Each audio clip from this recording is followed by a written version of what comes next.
رش کرنا اچھی بات ہے، کاش مجھے بھی یہ مقام مل جاتا، لیکن جو بیماری ہے وہ ہے حسد۔ دقت چاہوں گا آپ سے، حسد حاسد کو جلا رہی ہوتی ہے یہ بیماری، اور اسے پتہ بھی نہیں چلتا کہ میں آگ میں جل رہا ہوں، اور جب بہت کچھ اس کا بگڑ جائے گا تب شاید اسے اندازہ ہو، اور اس وقت پھر فائدہ نہیں ہوگا اس اندازے کا۔ میں اپنے ان بچوں اور جوانوں سے کہوں گا، خبردار کسی کو ترقی کرتے ہوئے دیکھ کر چھوٹا دل نہ کیا کرو، اپنا دل چھوٹا نہ کیا کرو، بلکہ اگر کوئی ترقی کر رہا ہو تو اللہ کا شکر ادا کرو کہ کوئی تو خوشحال ہوا۔ میں نہ صحیح مگر کوئی تو خوشحال ہوا۔ یہ کیا بات ہوئی کہ کسی کو ترقی کرتے ہوئے دیکھ کر دل چھوٹا کرنا اور کٹی کٹی اور جلی جلی باتیں کرنا۔ ایک صاحب ہمارے ساتھ، میرے ایک بزرگ تھے، انہوں نے بڑا اچھا جملہ کہا، میں وہ ہدیہ کر رہا ہوں۔ وہ فرمانے لگے کہ لوگوں کو دو چیزیں زیادہ نظر آتی ہیں، لوگوں کو دو چیزیں زیادہ نظر آتی ہیں، ایک اپنی عقل، ایک دوسرے کا پیسہ۔ ان سے زیادہ سمجھدار کوئی نہیں ہے اور ان کے پاس پیسہ بہت ہے۔ بھئی آپ کا کیا مطلب کہ ان کے پاس پیسہ بہت ہے؟ ہمارے ساتھ بڑا مسئلہ ہے، ایک صاحب مجھ سے کہنے لگے مولانا آپ فلاں کے یہاں گئے تھے؟ میں نے کہا جی گیا تھا۔ وہ تو رشوت لیتے ہیں۔ تو میں نے کہا تنخواہ بھی لیتے ہیں یا نہیں؟ چلے ہاں تنخواہ بھی لیتے ہیں۔ میں نے کہا میں نے تنخواہ کے پیسوں سے کھانا کھایا ہے۔ بھئی آپ کا کیا مطلب ہے کہ وہ رشوت لیتے ہیں؟ سلوات پڑھ لیں ذرا محمد و آل محمد۔ اللہ انہیں ہدایت دے، اللہ انہیں نیکی سے نوازے، اللہ ان کو ان برائیوں سے بچائے، مگر کوئی مثبت پہلو بھی تو ہوگا کسی میں۔ میں ان بچوں سے ایک اور نصیحت کروں گا، کسی سے نفرت نہیں کرو، کسی سنی سے نفرت نہیں کرو، کسی ہندو سے نفرت نہیں کرو، کسی عیسائی سے نفرت نہیں کرو۔ نفرت کرنے والا علی کے دروازے کا بندہ نہیں ہے۔ پیار بانٹنے والا، محبتیں بانٹو، اچھائیاں دیکھو، مثبت چیزیں دیکھو۔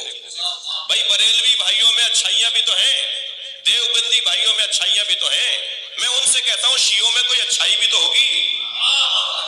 تم اچھائیاں دیکھو، برائیاں نہیں دیکھو۔ ایک نبی نے اپنے حواریوں سے، یعنی اپنے امتیوں کے کوئی امت میں سے کچھ لوگوں سے ایک کتے کی طرف اشارہ کر کے کہا اس میں کوئی اچھی چیز نظر آ رہی ہے؟ اس کے اندر کیڑے اٹھ رہے تھے، وہ جو ہے وہ زخمی تھا، اس کی بہت بری حالت تھی۔ تو سب نے کہا نہیں جی کوئی چیز اچھی نظر نہیں آ رہی ہے۔ حضرت فرمایا تمہیں اس کے چمکتے ہوئے دانت نظر نہیں آ رہے؟ کوئی اچھی چیز تو ڈھونڈ لو کسی کے اندر۔ میں اس آیت کی تفسیر میں بات کر رہا ہوں، موضوع سے ہٹ کر نہیں بول رہا۔ حسد کرنے والے عزیزان گرامی اپنا نقصان کر رہے ہوتے ہیں، محسود کو وہ اس کا کچھ نہیں بگاڑ پائیں گے۔ مجھے بتائیے جنہوں نے اہل بیت کے ساتھ ظلم کیا، کیا ہوا اہل بیت کے ساتھ؟ اللہ نے اور عزت بڑھا دی، اللہ نے اور ان کا احترام بڑھا دیا۔ وہ جیسے جیسے ظلم کا شکار ہوتے چلے گئے، ایسے ایسے معاشرے پر حاکم بنتے چلے گئے۔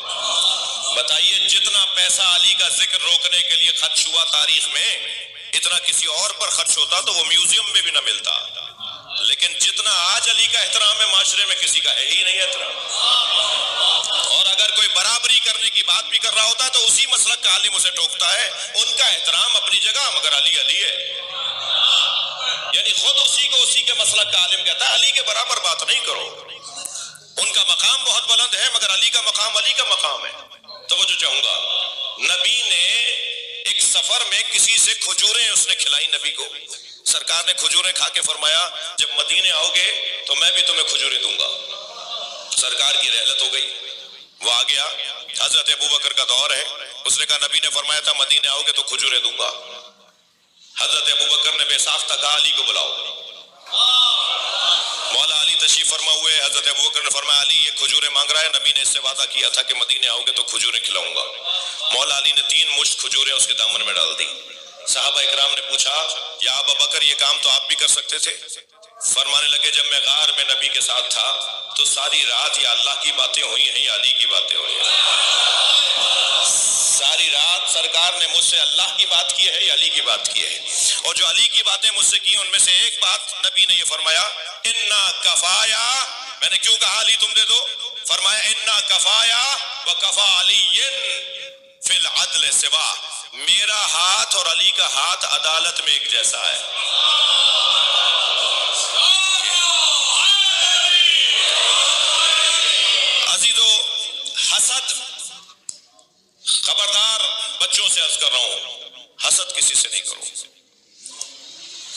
وہ بیماری ہے جو اہل بیت کے دشمنوں میں پائی جاتی ہے، اہل بیت کے چاہنے والوں میں نہیں ہونی چاہیے، اس لیے کہ اہل بیت کے ساتھ حسد کی بنیاد پر اس آیت کی تفسیر میں مولا علی نے فرمایا کہ ہمارے ساتھ ایسا ہوا ہے۔ محبت کیسے کسی کی حاصل کی جائے؟ محبت کیسے کسی کی حاصل کی جائے؟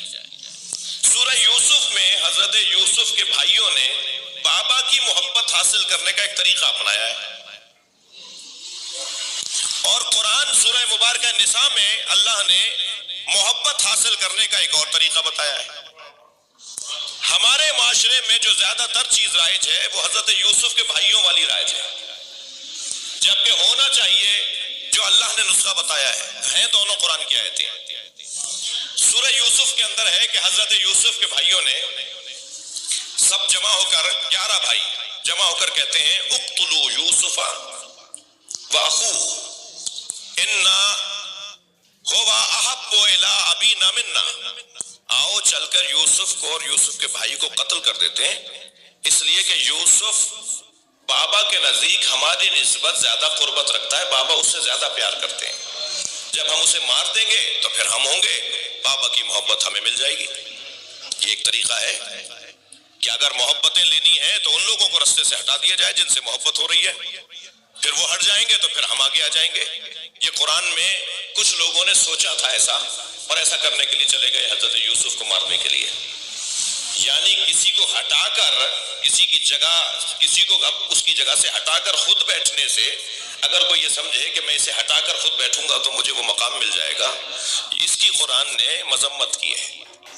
تم کسی کو ہٹا کر اس کی جگہ نہیں بیٹھ سکتے، ہر شخص اپنی روٹی مقدر میں لے کر آیا ہے، ہر شخص اپنا مقام اللہ سے لکھوا کر لایا ہے، کوئی کسی کی روٹی نہیں کھاتا، کوئی کسی کی جگہ نہیں جاتا۔ یہ ایک طریقہ قرآنی طریقہ قرآن میں بیان ہوا، قرآنی تو نہیں لیکن قرآن میں بیان ہوا ہے، اور ایک طریقہ اللہ نے بیان کیا ہے، اور وہ طریقہ کیا ہے؟ ان الذین آمنوا وعملوا الصالحات، تم ایمان اپنا پکا کرو اور کردار اپنا مضبوط بناؤ، سیجعل لہم الرحمن ودا، تو پھر لوگوں کی محبت ان کے دلوں میں، لوگوں کے دلوں میں تمہاری محبت اللہ ڈالے گا۔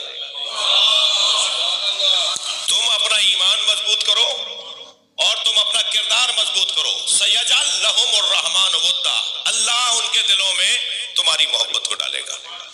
جب یہ آیت کسی نے مولا کے سامنے تلاوت کر کے پوچھا کہ یہ آیت کس کی شان میں ہے، مولا مسکرائے فرمایا ہم اہل بیت کی شان میں ہیں،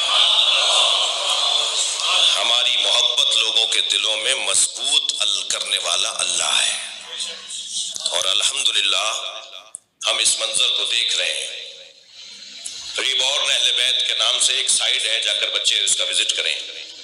600 سے زیادہ غیر مسلم جو مکتب اہل بیت میں آئے ہیں، انہوں نے مولا علی کی محبت کو محور بنایا ہے، علی کے کمالات کو محور بنایا ہے۔ پچھلے دنوں ایک جوان کہنے لگا جی میں کلمہ پڑھنا چاہتا ہوں علی ولی اللہ تک، میں نے کہا بھائی ہمیں بھرتی نہیں کرنی، میں اپنی بات کر رہا ہوں، وجہ بتاؤ کہ کیوں شیعہ ہو رہے ہو؟